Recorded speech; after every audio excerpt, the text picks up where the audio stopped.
Di ketinggian yang sunyi, sebuah gunung menjadi saksi. Gunung tua bergemuruh, bukan oleh lahar, tapi oleh bisikan hati 200 jiwa. Mereka berkumpul dalam diam, membawa sebuah pertanyaan yang tak pernah berani mereka tanyakan. Tidak semua perubahan terdengar keras. Sebagian hanya mengguncang dari dalam.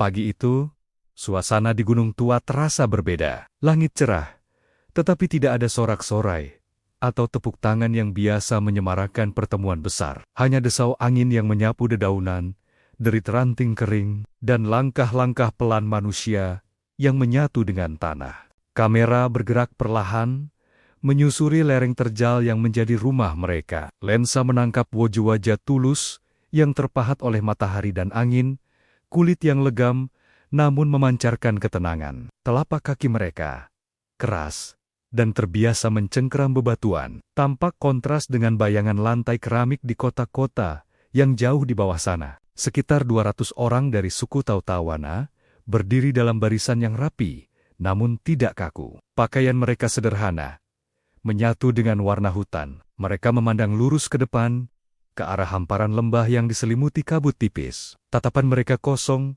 namun syarat makna. Melihat mereka berkumpul seperti ini, pertanyaan yang muncul di benak orang luar mungkin sederhana. Apa yang mereka lakukan di sini? Namun, itu bukanlah pertanyaan yang sesungguhnya. Pertanyaan yang lebih dalam, yang menggantung di udara dan tak terucap adalah, kenapa mereka sampai di titik ini? Apa yang mendorong sebuah komunitas yang hidup dalam harmoni ratusan tahun untuk mengambil langkah sejauh ini? Suku Tautawana seringkali disalahpahami. Mereka bukan masyarakat primitif atau tertinggal seperti yang sering digambarkan dalam narasi modern. Mereka adalah masyarakat yang secara sadar memilih jalan hidup yang berbeda, sebuah pilihan untuk tetap dekat dengan alam, sumber kehidupan, dan spiritualitas mereka. Selama ratusan tahun, peradaban mereka berjalan tanpa hiruk-pikuk kota, tanpa menara-menara beton yang menusuk langit, dan tanpa jalinan kabel listrik yang rumit. Hidup mereka sederhana, namun tidak pernah hampa. Ada satu hal yang selalu hadir dan menjadi denyut nadi komunitas mereka. Kesadaran mendalam bahwa hidup ini memiliki makna yang lebih besar, bahwa eksistensi ini tidak kosong. Dalam pandangan mereka, alam semesta adalah entitas yang hidup. Mereka percaya setiap aliran sungai memiliki ruh yang menjaganya. Setiap puncak gunung memiliki makna sakral yang menghubungkan bumi dengan langit. Setiap kelahiran yang disambut tangis bahagia, dan setiap kematian yang diantar dengan upacara khidmat, bukanlah sebuah kebetulan. Semua adalah bagian dari siklus agung yang teratur. Namun, di tengah keteraturan itu, di balik keyakinan animisme yang mereka pegang erat, muncul sebuah pertanyaan mendasar yang tak pernah bisa mereka jawab dengan tuntas. Sebuah keraguan yang tumbuh perlahan dari generasi ke generasi. Jika alam ini begitu sempurna dan teratur, jika matahari terbit dan terbenam tanpa pernah alpa, siapa yang sesungguhnya mengaturnya? Siapa sang maha sutradara di balik semua ini? Di pedalaman Sulawesi, di jantung hutan tempat suku Tautawana berdiam, Islam datang dengan cara yang tidak biasa. Tidak ada mimbar megah yang didirikan di tengah desa. Tidak ada pengeras suara yang menggelegar, membelah kesunyian hutan. Tidak ada spanduk besar bertuliskan ajakan kebaikan yang dipasang di antara pepohonan. Islam datang bukan melalui ceramah-ceramah berapi-api, melainkan melalui perjumpaan manusia yang tulus. Para dai yang datang ke wilayah mereka tidak memposisikan diri sebagai guru yang lebih tinggi. Mereka datang, tinggal bersama, makan apa yang dimakan penduduk setempat, dan berjalan kaki menyusuri jalur-gelur setapak yang sama. Mereka menjadi bagian dari komunitas, bukan tamu yang berjarak. Para pendakwah ini tidak datang untuk menghakimi adat istiadat yang telah berakar kuat. Mereka tidak menertawakan kepercayaan lama yang dianut suku Tautawana, yang melihat ruh dalam setiap elemen alam. Sebaliknya, mereka menghormati kearifan lokal itu sebagai titik awal percakapan. Dengan penuh kesabaran, di sela-sela aktivitas sehari-hari, mereka hanya bertanya pelan, seolah berbisik kepada sahabat, kalau hutan ini rusak, siapa yang paling marah? Kalau hujan turun tepat pada waktunya menyuburkan tanaman, siapa yang begitu baik mengatur semua ini? Kalau kita semua mati, kemana ruh kita akan kembali? Itu adalah pertanyaan-pertanyaan yang sangat sederhana, nyaris terdengar seperti obrolan biasa. Namun, justru pertanyaan seperti itulah yang paling berbahaya. Berbahaya karena ia tidak bisa dibantah dengan argumen. Ia tidak bisa ditolak dengan logika. Pertanyaan seperti itu hanya bisa direnungkan dalam-dalam. Di keheningan malam, di saat seseorang hanya berdua dengan hatinya sendiri. Kamera kini berhenti.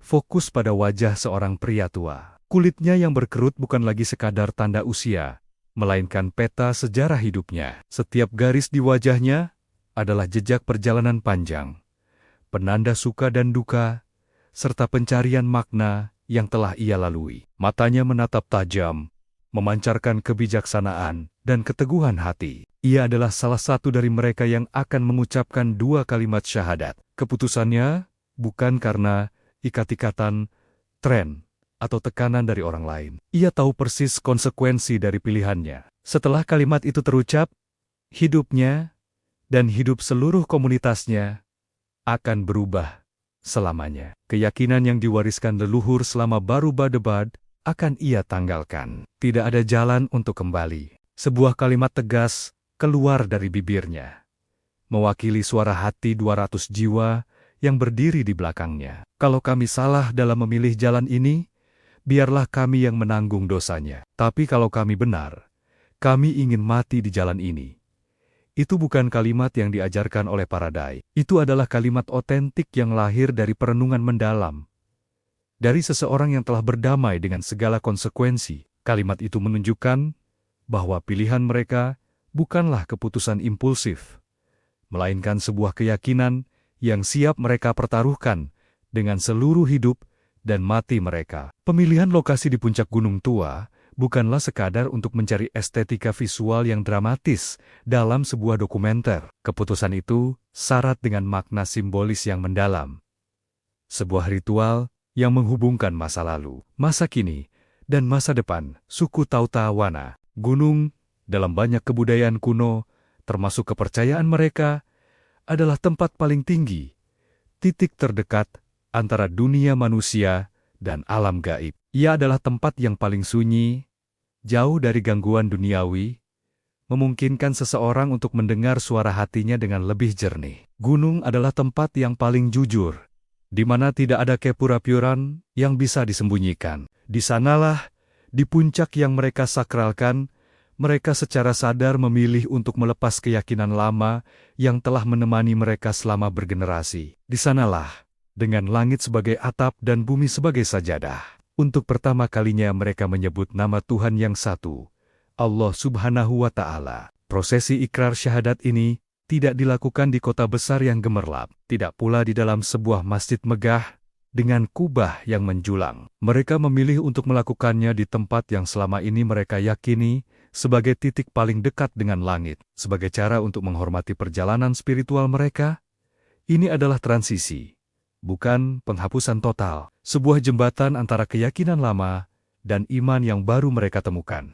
Kamera berhenti bergerak. Gambar menjadi statis. Narasi melambat, memberikan jeda untuk sebuah refleksi yang lebih dalam. Momen haru ketika 200 jiwa mengucap syahadat telah berlalu. Apa yang terjadi setelahnya? Apa yang terjadi setelah syuting selesai dan para jurnalis pulang? Pertanyaan-pertanyaan krusial kini mulai muncul. Pertanyaan yang seringkali luput dari sorotan media. Siapa yang akan mengajarkan mereka tata cara syalat yang benar saat hujan lebat turun dan mengubah tanah menjadi lumpur? Siapa yang akan menjelaskan dengan sabar konsep halal dan haram ketika sumber makanan utama mereka datang langsung dari hutan belantara? Dan yang terpenting, siapa yang akan menemani mereka, menguatkan hati mereka di saat iman mereka mulai goyah diterpa kesulitan hidup? Karena sejarah telah mencatat sebuah pola yang menyedihkan. Banyak komunitas mu'alaf di pedalaman, setelah menjadi berita utama dan diliput secara besar-besaran, kemudian ditinggalkan begitu saja, mereka menjadi objek euforia sesaat, lalu dilupakan ketika ada berita baru yang lebih menarik. Dan disinilah dokumenter ini tidak ingin diam. Film ini tidak hanya ingin merekam sebuah peristiwa, tetapi juga menyuarakan sebuah tanggung jawab. Momen syahadat adalah awal, bukan akhir dari cerita. Pada akhirnya, apa inti dari semua ini? Apakah ini hanya tentang angka yang membanggakan, tentang statistik, yang bisa dipamerkan dalam laporan tahunan, atau ini tentang sebuah amanah besar yang diletakkan di pundak kita semua? Menyaksikan 200 orang mengucap syahadat secara bersamaan memang mudah untuk dirayakan. Itu adalah pemandangan yang mengharukan dan membangkitkan semangat. Namun, menjaga 200 iman agar tetap kokoh di tengah tantangan itulah perjuangan sesungguhnya yang jarang dibicarakan. Kualitas keimanan sebuah umat tidak diukur dari seberapa banyak orang baru yang masuk ke dalamnya. Ia diukur dari seberapa dalam pemahaman mereka, seberapa kuat komitmen mereka, dan seberapa lama mereka bisa bertahan dalam kebenaran. Terutama ketika tidak ada lagi kamera yang menyorot. Islam bukan tentang kuantitas, melainkan tentang kualitas dan keberlanjutan. Hari ini, Gunung Tua telah kembali sepi seperti sedia kala.